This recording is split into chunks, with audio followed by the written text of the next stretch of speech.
जय श्री कृष्णा। आज है विष्णु पुराण में समुद्र मंथन की बातें। आप सबको पता है समुद्र का मंथन हुआ। समुद्र का मंथन माना देवताओं और असुरों ने कहा समुद्र में बहुत सारा खजाना पड़ा हुआ है, माल पड़ा है, इसे निकाल लेते हैं। तो ये कैसे पता चला उन्हें समुद्र में क्या पड़ा है? आज तो सैटेलाइट के द्वारा पता चल जाता है कि तेल वहां पर है, निकाल लो, कुएं बन गए। जब समुद्र मंथन हुआ तो आप सबको पता है कि उसमें 14 चीजें निकली। क्या क्या चीजें निकली सुनिए। विष, कामधेनु, उच्चश्रवा नामक घोड़ा, ऐरावत नामक हाथी, कौस्तुभ नामक मणि, कल्प वृक्ष, रंभा नामक अप्सरा, फिर लक्ष्मी निकली, फिर वारुणी अर्थात शराब निकली, फिर चंद्रमा निकला और फिर पारिजात वृक्ष निकला और उसके बाद 5 जन्य नामक शंख निकला जो भगवान कृष्ण के पास है। भगवान धन्वंतरी निकले और साथ में क्या लेकर निकले थे? अमृत का कलश। आज तक आपने 14 रत्न सुने होंगे। ये सारी 14 चीजें निकली हैं समुद्र से। मुझे ये बताइए ये क्यों निकले और ये पहले विष क्यों निकला और फिर बाद में कामधेनु निकली? बल्कि पहले कामधेनु निकल जाती या उससे भी पहले शराब निकल जाती, पी पाकर एक तरफ पड़े होते दैत्य। लेकिन ऐसा नहीं निकला। एक के बाद एक चीज किस तरीके से निकली, आज उसके विषय में हम बात करेंगे। पहले कालकूट विष निकला। ये समुद्र मंथन मूलतः आपकी आत्मा का मंथन है। ये हमें बताया तो जाता है समुद्र में से निकली एक एक चीज लाइन वाइज निकली है। ये हमारी आत्मा का मंथन है। आत्मा क्या है? परमात्मा का अंश, यानी समुद्र की, यानी कि समुद्र परमात्मा है समुद्र और आत्मा क्या है? एक बूंद।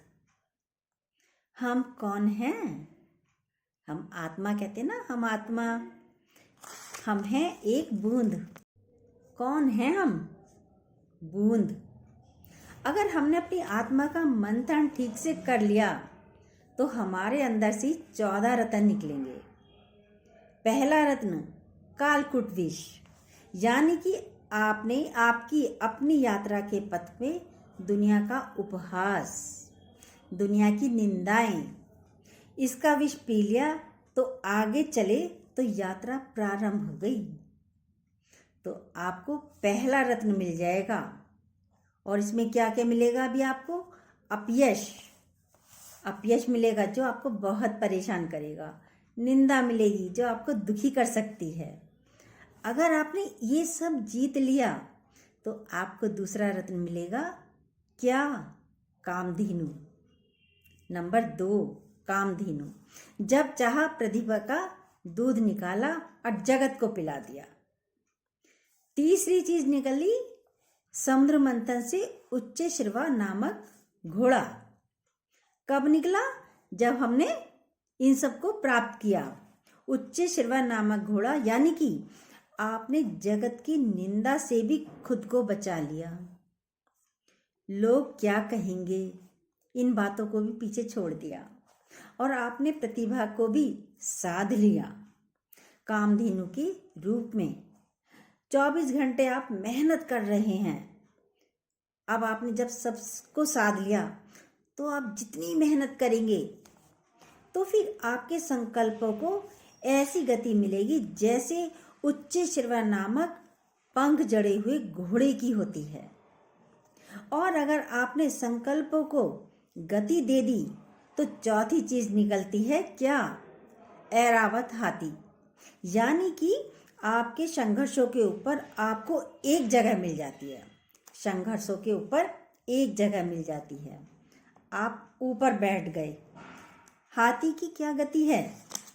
हाथी की क्या गति है, सुनिए। हाथी गांव में आता है। आपने देखा होगा कि सारी महिलाएं दरवाजे पर आ जाती हैं। कोई कुछ खिला रही है, कोई कुछ खिला रही है। हाथी को खिलाते ना, गणेश जी आए हैं हमारे दरवाजे पर, कोई रोटी खिला रही है, कोई ईख खिला रही है, कोई कुछ ना कुछ खिलाते हैं, कोई पैसे भी देते हैं हाथी वाले को। और पूरे गांव में हाथी का स्वागत करने के लिए सब खड़े हो जाते हैं, देखते हैं। एक एक बालक, बच्चा प्रसन्न हो जाता है हाथी को देखकर कि हाथी के गांव में आने से एक ही जीव परेशान होता है। कौन कौन परेशान होता है? कुत्ता। पूरे गांव के कुत्ते उसके पीछे पीछे भौंकते हैं, निकलते हैं।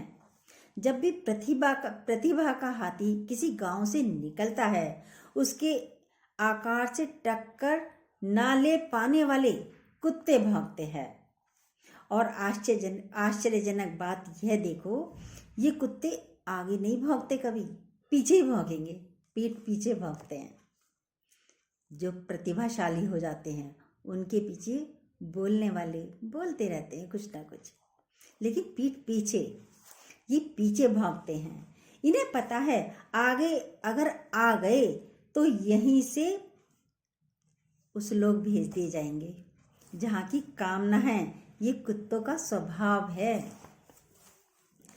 प्रतिभा का हाथी जब भी जगत की रीतियों से निकलता है तो पूरे गांव के रास्ते कुत्ते भौंकते हुए जाते हैं।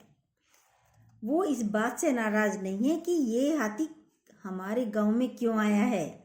वो इस बात से नाराज है कि इसको इतना सम्मान कैसे मिल रहा है। नाराजी ये है कुत्तों की। हमको तो लात पड़ती है, कुत्ते बोलते हैं, और इसका सम्मान हो रहा है, हर दरवाजे पर सम्मान हो रहा है। और हम जिस दरवाजे जाते हैं, हट हट, डंडा मारो इसके, अरे खाना रखा है कहीं खा ना जाए, लाओ जरा डंडा लगाओ इसके कुत्ते को ये मिलता है, जरा भगा देना, डंडा मार देना। दूसरे वो इस बात के लिए भी भौंकते हैं कि हम इतना भौंक रहे हैं लेकिन इसको पर तो कोई असर ही नहीं है, इसकी चाल तो वही मस्तानी है, अभी भी ये मस्ती से चल रहा है। कैसी मस्तानी चाल से चल रहा है। अगर आपके संकल्पों को गति मिल गई तो हाथी के स्वभाव को प्राप्त होगा। जब भी आपकी प्रतिभा के पीछे कुत्ते भौंके तो परेशान मत होना, क्योंकि आज तक किसी भी हाथी को भौंकते भौंकते कुत्ते अपने गांव तक ही रह जाते हैं, क्योंकि उनकी यही सीमा है, एक ही सीमा है, गांव तक रहना। हाथी गांव में आदर लेने के बाद चला जाता है, फिर दूसरे गांव में जाता है। इसलिए कहते हैं राजा का सम्मान तो अपने देश में होता है और विद्वान का सम्मान देश विदेश सब जगह होता है। आपने संकल्पों की गति दो, अपने संकल्पों को गति दो तो ऐरावत हाथी की तरह गति शुरू हो जाएगी। उसके बाद क्या होगा? उसके बाद कौस्तुभ मणि मिलेगी, जो श्री हरि विष्णु के माथे पर लगती है। कौस्तुभ मणि, अगर आपने इसका क्या मतलब है वो सुनिए, बहुत अच्छी बातें हैं। अगर आपने लोगों की जन आकांक्षाओं को ऊपर देखना शुरू किया तो कुत्तों के भौंकने से बेखबर रहे तो एक न एक दिन सिर पर मुकुट रखा जाएगा, कौस्तुभ मणि रखी जाएगी आपके सर पर भी। अगर आपको कौस्तुभ मणि मिल गई, अगर आपने जनता की इच्छाओं को स्वीकार कर लिया, जनता ने आपको सम्मान देना इसलिए शुरू कर दिया, तो फिर आपके जीवन में कल्प वृक्ष जैसा हो जाएगा। यानी अब आपको कल्प वृक्ष मिल जाएगा। आपको कुछ मांगना सोचना नहीं पड़ेगा। जब सोचोगे तो सारे साधन आपके पास मौजूद मिलेंगे। काम अपने आप यानी कि होता चला जाएगा। ये सब हो जाता है, और जब ये भी सब हो जाता है तो उसके बाद आपको मिलती है अप्सरा, रंभा निकलती है, रंभा मिलती है। रंभा अप्सरा कौन है? रंभा है वासना। अब आपको वासना खींचना प्रारंभ करेगी। जब इतना सब कुछ मिल जाता है ना, तो इंसान में एक वासना पैदा होती है। वासना यानी कि मुझे सब उससे ज़्यादा चाहिए, सब कुछ मेरा होना चाहिए। रावण तत्व उत्पन्न हो जाएगा कि ये सब मेरा होना चाहिए। और अगर आप इससे भी बाहर आ गए, निकल गए, तब आपको मिलेंगी देवी लक्ष्मी, अर्थात सामर्थ्य की उपलब्धि होगी। और सामर्थ्य की उपलब्धि होते ही क्या होगा, आपके अंदर आसुरी प्रवृत्ति पनपेगी, सबसे पहले आएगी आसुरी प्रवृत्ति। इसका मतलब उसके बाद क्या आएगा, आसुरी प्रवृत्ति आ गई तो यानी कि शराब वारुणी आएगी। सबसे पहले आपकी शराब वारुणी सबसे पहले आएगी। यानी कि कब आएगी वारुणी, जब आपको दौलत का नशा चढ़ जाएगा सिर पर। और इस पर भी यदि आपने कब्जा कर लिया, इससे भी ऊपर हो गए आप, इसको भी अपने कब्जे में कर लिया, फिर आपको क्या मिलेगा, फिर मिलेगा चंद्रमा। आपके पास रतन ये आएगा चंद्रमा, यानी कि व्यवहार में शीतलता आ जाएगी। मैंने ऐसे बहुत से लोगों को देखा, उन पे बहुत दौलत है, जिनके पास बहुत धन है, बेहिसाब है, लेकिन बाल को जैसी शीतलता है उनके अंदर। और अगर शीतलता आ गई तो इसके बाद क्या निकलेगा, शीतलता आने के बाद पारिजात वृक्ष, यानी कि आपकी कर्मों की खुशबू चारों तरफ फैलेगी। पारिजात फूल की बहुत खुशबू होती है, वो चारों तरफ फैलेगी। और अगर ये फैल गई तो क्या निकलेगा इसके बाद, 5 जानिए शंख, यानी कि उद्घोष, पूरे विश्व में आपकी कीर्ति फैल जाएगी।